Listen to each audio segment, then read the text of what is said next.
द्वापर युग का समय था।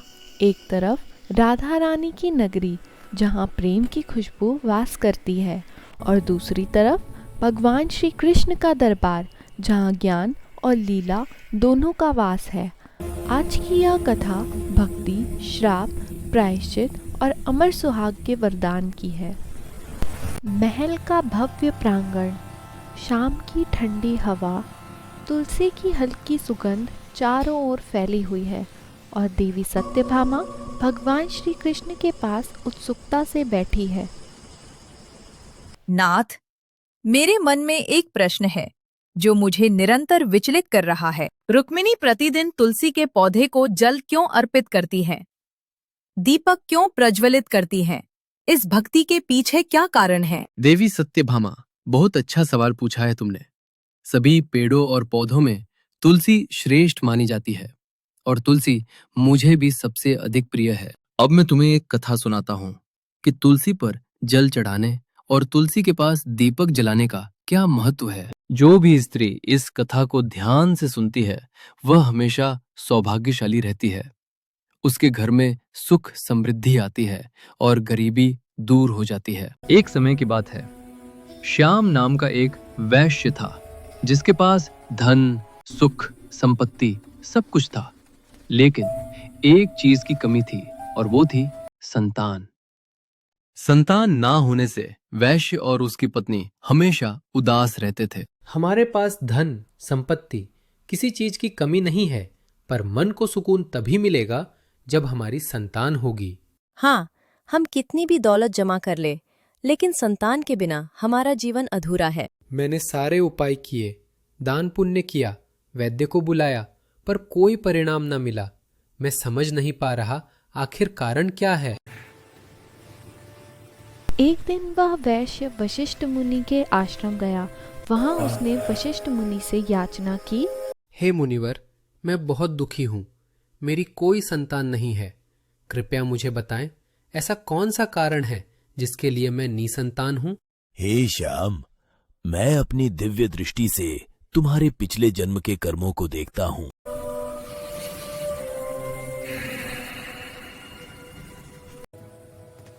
पिछले जन्म में तुम एक धनी वैश्य थे। एक दिन एक भूखी प्यासी गाय तुम्हारे द्वार पर आई थी। तुमने ना उसे रोटी खिलाई, ना चारा दिया और ना ही पानी पिलाया। इसके विपरीत तुमने निर्दयता से उस गाय को अपमानित किया और अपने घर से भगा दिया। उस गाय ने अभी अभी एक बछड़े को जन्म दिया था, और भूख से व्याकुल होने के कारण वही मूर्छित होकर गिर पड़ी। अपने बछड़े को दूध नहीं पिला सकी। इसी क्रूरता के कारण गाय ने तुम्हें श्राप दे दिया। इसका मतलब है इस जीवन में संतान न होने का कारण वही श्राप है। हाँ, तुम्हारी वर्तमान स्थिति इसी श्राप के कारण है। वैश्य श्याम बहुत दुखी हुआ और अपनी गलती पर पछताया। हे मुनिवर, मैं इस पाप से कैसे मुक्ति पा सकता हूँ? क्या कोई उपाय है? तुम्हें पुत्र यज्ञ करना होगा। यज्ञ संपन्न करने के बाद ब्राह्मणों को गायों का दान करने से तुम्हें संतान प्राप्त होगी और पाप से मुक्ति मिलेगी। मुनिवर, आपका धन्यवाद। मैं शीघ्रता से पुत्र यज्ञ करूंगा और इस पाप से मुक्ति पाऊंगा। श्याम घर लौटा और सब कुछ अपनी पत्नी को विस्तार से सुनाने लगा। क्या अब हमें संतान की प्राप्ति होगी? हाँ, वशिष्ठ जी ने बताया कि यज्ञ के फल स्वरूप हमें संतान प्राप्त होगी, लेकिन एक शर्त थी, हमारा पुत्र केवल 18 वर्ष का होगा। केवल 18 वर्ष? ये कितनी छोटी आयु है। हाँ, पर हमें इस पाप से मुक्ति भी मिल जाएगी और कम से कम हमारा वंश तो आगे बढ़ेगा। श्याम और उसकी पत्नी ने पुत्र यज्ञ का आयोजन किया। उन्होंने कई ऋषियों, मुनियों और ब्राह्मणों को आमंत्रित किया और विधि पूर्वक यज्ञ संपन्न किया। उनके यज्ञ से प्रसन्न होकर वहां अग्निदेव प्रकट हुए। हे अग्निदेव, मेरे पुत्र यज्ञ को सफल कीजिए और मुझे संतान का वरदान दीजिए। हे श्याम शर्मा, तुम्हारा यज्ञ सफल हुआ है। तुम्हें संतान प्राप्त होगी, परंतु ध्यान रहे, वो केवल 18 वर्ष तक ही जीवित रहेगा। धन्यवाद अग्निदेव। मैं वचन देता हूँ कि अपने पुत्र की देखभाल पूरी श्रद्धा के साथ करूंगा। यज्ञ समाप्त हुआ और श्याम शर्मा को एक संतान का वरदान मिला। कुछ समय बाद उनकी पत्नी ने एक सुंदर तेजस्वी पुत्र को जन्म दिया। उन्होंने सभी आवश्यक संस्कार पूरे किए और उसे शिक्षा ग्रहण करने के लिए गुरुकुल भेजा। ये बालक अत्यंत तेजस्वी है। उसके गुणों से सभी प्रभावित हो रहे हैं। मेरा बेटा बड़ा हो रहा है, पर मुझे उसकी आयु को लेकर चिंता है। श्याम, चिंता मत करो। हमें उसके खुशहाल बचपन पर ध्यान देना चाहिए। जैसे ही बेटा 16 वर्ष का हुआ, माता पिता ने उसके विवाह की योजना बनानी शुरू की। पत्नी ने कहा, स्वामी, हमारा पुत्र अब विवाह योग्य है। हमें जल्दी ही उसका विवाह कर देना चाहिए। भाग्य के अनुसार हमारे पुत्र की आयु केवल 18 वर्ष तक है। 18 वर्ष के बाद उसकी मृत्यु निश्चित है। यदि अब उसका विवाह हो गया तो उसकी पत्नी विधवा हो जाएगी और उसे जीवन भर दुखों का सामना करना पड़ेगा। मुझे अपने पुत्र को अविवाहित मरते हुए नहीं देखना है। मैं उसके लिए एक अच्छी पत्नी की तलाश करूंगी। पत्नी ने अपने पुत्र के लिए सुभद्रा नाम की एक अत्यंत गरीब व्यक्ति की एक गुणवती पुत्री को खोजा। श्याम के पुत्र का विवाह पूरे विधि विधान के साथ संपन्न हुआ। सुभद्रा अत्यंत चरित्रवान और पतिव्रता नारी थी। सुभद्रा को यह पता नहीं था कि उसके पति की आयु केवल 18 वर्ष तक ही है। विवाह के बाद सुभद्रा ने अपने सास ससुर और अपने पति की बहुत सेवा की और अपनी मधुर वाणी से सबका मन जीत लिया। समय बीतता गया और श्याम के पुत्र की मृत्यु निकट आने लगी। माता पिता को इसकी घबराहट सताने लगी। एक दिन उन्होंने अपनी बहू सुभद्रा को बुलाया और दुखी मन से कहा, बहू, हमें माफ कर देना। हमने तुम्हारे साथ बड़ा अन्याय किया है। आप लोग ऐसा क्यों कह रहे हैं? आप मुझसे क्षमा मांगकर मुझे लज्जित ना करें। बेटी, हमने तुमसे एक बात छुपाई थी।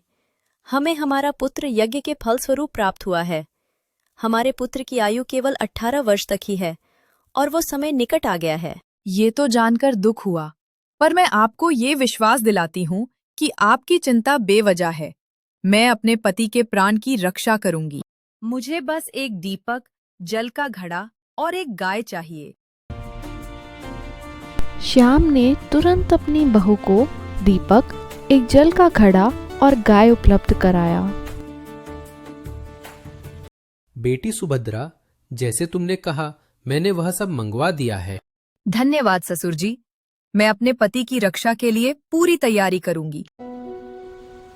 जैसे ही वह दिन आया जब उसके पति की मृत्यु होने वाली थी, सुभद्रा ने सुबह जल्दी उठकर तुलसी माता को जल अर्पित किया और तुलसी माता को प्रणाम करके पौधे पर चुनरी बांधी, दीपक जलाया और प्रार्थना करने लगी। हे तुलसी माँ, मैं इस चुनरी के साथ आपकी शरण में आई हूँ। कृपया मेरे सुहाग की रक्षा करें। यमराज के 2 दूत श्याम के पुत्र के प्राण लेने के लिए घर आए, लेकिन तुलसी के पौधे ने उनका मार्ग रोक दिया। ये क्या? तुलसी का पौधा हमें रोक रहा है। हे यमदूत, मैं तुम्हें इस घर में आने नहीं दूंगी। इस घर की बहू ने मुझे चुनरी चढ़ाई है। उसके पति की रक्षा मेरी जिम्मेदारी है। यमदूत भयभीत होकर वापस यमपुरी चले गए और यमराज से बोले, महाराज, उस घर में हम प्रवेश नहीं कर पाए। उस घर की रक्षा स्वयं तुलसी माँ कर रही है। यमराज को यह सुनकर बहुत गुस्सा आया। उन्होंने तुरंत अपने अन्य 4 दूतों को बुलाया और कहा, तुम शाम के समय सुभद्रा के घर जाओ। जब तुलसी का पौधा सो रहा होगा, तब उसके पति के प्राण लेकर आओ। शाम के समय यमराज के 4 दूत सुभद्रा के घर की ओर निकल पड़े। उधर सुभद्रा को यमदूतों के आने की आशंका थी। उसने तुलसी के पास एक दीपक जलाया और प्रार्थना की, हे दीपक, तुम मेरे पति के प्राणों की रक्षा करो। यमराज के यह दूत मेरे पति के प्राण लेने के लिए आ रहे हैं। कृपया करके मेरे पति की रक्षा करो। जैसे जैसे शाम हुई, तुलसी का पौधा सो गया। यमराज के 4 दूत सुभद्रा के घर के सामने पहुंच गए। उन्होंने तय किया था कि वे सुभद्रा के पति के प्राण लेकर ही यमलोक लौटेंगे। जैसे ही यमदूत सुभद्रा के घर में घुसने लगे कि तुलसी के पौधे के पास जले हुए दीपक ने उनका रास्ता रोक दिया। हे यमदूतों, इस घर की स्त्री ने मुझे प्रज्वलित किया है और मुझसे अपने पति के प्राणों की रक्षा की प्रार्थना की है। तुम इस घर में आ नहीं सकते। मैं उसके पति की रक्षा कर रहा हूं। हमें यमराज ने उसके प्राण लेने भेजा है। तुम आज उसके पति के प्राण नहीं ले जा सकते। अगर आगे बढ़े तो मैं अपनी अग्नि से तुम्हें जलाकर भस्म कर दूंगा। दीपक के ऐसा कहने पर यमदूत डर गए। इसके बाद सुभद्रा ने जल के लोटे को दीपक के पास रखा और बोली, हे जल देवता, मेरी मदद करो। यमराज के दूत हमारे घर में आने से रोको और मेरे पति के प्राण की रक्षा करो। जैसे ही यमदूत फिर से सुभद्रा के घर आने लगे, जल ने कहा, इस घर के रक्षा की जिम्मेदारी मेरी है। अगर तुमने इस घर में आने की कोशिश की तो सोच लेना, मैं तुम्हारे नर्क की आग को अपने जल से बुझा दूंगी। फिर तुम्हारा नर्क लोक डगमगा जाएगा। यमदूत भयभीत होकर वापस यमपुरी चले गए और यमराज से बोले। लौटकर यमदूतों ने यमराज से सारी बात कही कि किस तरह अग्नि और जल ने उनका मार्ग रोक रखा है। यमराज को यह सुनकर बहुत गुस्सा आया। उन्होंने फिर से 8 अन्य बलिष्ठ यमदूतों को कहा, तुम सब जाओ और जैसे भी हो सुभद्रा के पति को लेकर आओ। इस बार सुभद्रा ने अपने घर के सामने गाय को बांध दिया था और गाय माता से प्रार्थना करके बोली, हे गौ माता, यमदूत मेरे पति के प्राण हरने आएंगे। मैं आपकी शरण में आई हूँ। जैसे भी हो मेरे सुहाग की रक्षा करो गौ माता। सुभद्रा, तुम बेफिक्र रहो। मेरे रहते यमदूत इस घर में प्रवेश नहीं कर सकते। तुम्हारे सुहाग की रक्षा मैं जरूर करूंगी। जब 8 यमदूत आए तो गाय ने उनका रास्ता रोक दिया और बोली, मेरे रहते तुम लोग इस घर में प्रवेश नहीं कर सकते। अगर कोशिश भी की तो मैं तुम्हें श्राप दे दूंगी। देखो, तुम जिद मत करो। यमराज ने जैसे भी हो सुभद्रा के पति के प्राण लाने का आदेश दिया है। हम अपना काम करके ही जाएंगे। ऐसा करने से पहले तुम्हें मेरे प्राण लेने होंगे, और अगर तुमने ऐसा किया तो तुम 8 यमदूतों पर गोहत्या का पाप लग जाएगा। जानते हो ना, इस महापाप का कोई प्रायश्चित नहीं है। गाय की बात सुनकर 8 यमदूत पूरी तरह से घबरा गए। उन्हें अच्छी तरह से मालूम था कि गाय के श्राप से मुक्ति नहीं होती और कोई भी गाय को मारकर गौ हत्या का पाप अपने सिर पर लेने को तैयार नहीं था। हमें यमलोक लौटना होगा। हम इस गाय के रहते इस घर में प्रवेश नहीं कर सकते। 8 यमदूत डर कर यमलोक पहुंचे और यमराज को सब कुछ बताया। आज उसके पति के मृत्यु का दिन है।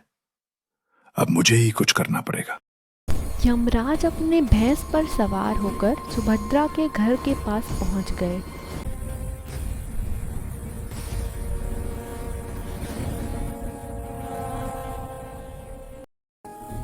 यमराज को अपने द्वार पर खड़ा देखकर सुभद्रा डर गई और यमराज को प्रणाम करके उनकी स्तुति गाने लगी।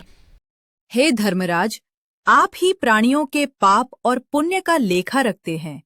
आप न्याय के देवता धर्मराज, और मैं धर्म का पालन करने वाली एक पतिव्रता नारी हूँ। कृपया मेरे पति के प्राणों की रक्षा करें। हे धर्मराज, मेरा आपको सत सत प्रणाम। सुभद्रा की स्तुति बार बार सुनकर यमराज बहुत प्रसन्न हुए और अचानक से उनके मुंह से निकला, सदा सुहागन रहो। फिर यमराज सुभद्रा के पति के प्राण लेने के लिए जाने लगे।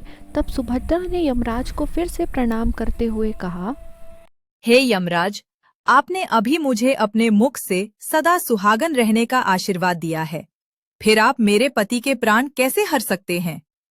ऐसा करने से तो आपका वचन ही मिथ्या साबित हो जाएगा। यह सुनकर यमराज रुक गए और बोले, हे सुभद्रा, तुमने आज मृत्यु को भी पराजित कर दिया है। मैं तुम्हें वर देता हूं, तुम्हारे पति अब 100 वर्षों तक जीवित रहेंगे। तुम्हारी श्रद्धा और पतिव्रत धर्म ने मुझे प्रसन्न किया है। आज से जो भी स्त्री अपने घर के सामने तुलसी का पौधा लगाकर रोज शाम को उसके पास दीपक जलाएगी और जिसके घर के सामने गाय बंधी होगी और जल का लोटा रखेगी, उसके घर में मेरे दूत कभी प्रवेश नहीं करेंगे। इतना कहकर यमराज अंतर्ध्यान हो गए। तो देवी सत्यभामा, यही है तुलसी माता के पास जल चढ़ाने और दीपक जलाने का महान महत्व। यह केवल एक परंपरा नहीं, बल्कि श्रद्धा, विश्वास और पतिव्रता धर्म की शक्ति का प्रतीक है। सुभद्रा जैसी नारी ने अपने आचरण, भक्ति और संकल्प से मृत्यु जैसे अटल सत्य को भी पराजित कर दिया। तुलसी माता, दीपक की ज्योति, जल का लोटा और गौ माता, ये चारों मिलकर उस घर की रक्षा करते हैं जहां सच्ची श्रद्धा और धर्म का वास होता है। जहां नारी का मन पवित्र और निष्ठा अडिग होती है, वहां यमराज के दूत भी प्रवेश नहीं कर पाते। इसीलिए हमारे शास्त्र कहते हैं, जो स्त्री प्रतिदिन तुलसी पूजन करती है, दीपक जलाती है और धर्म के मार्ग पर चलती है, उसके जीवन में सौभाग्य, सुख और समृद्धि सदैव बनी रहती है।